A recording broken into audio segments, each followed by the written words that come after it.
Почитувани, СДС прави изборни злоупотреби. СДС во период пред избори преку хуманитарна организација во Штип ангажира волонтери во Штипската клиничка болница, советување дека по изборите истите ќе бидат вработени.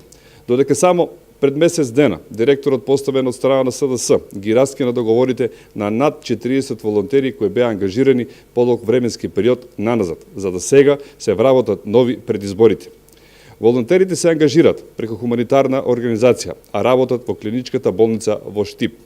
Ова е скандал од меѓународни размери и пример за партизација. СДС ја спроведува политиката на Заев за бркање од хигиеничар до министер. На сите кои не се СДС, за на нивно место се постават членови на СДС.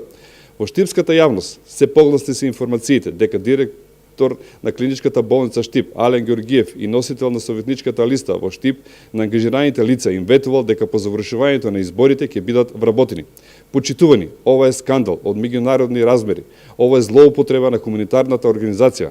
ВМРО ДПМН ги повикува представниците на меѓународната заедница во Македонија да реагират на овој чин на партизација. Целата македонска и штипска јавност се згрозени од злоупотребите кои се вршат од страна на функционерите на СДС на локално ниво. За ваквата партизација и злоупотреба на институциите за вработување на партиски активисти и граѓаните ќе го казнат СДС на престојните локални избори на 15 октомври. Ви благодарам на вниманието.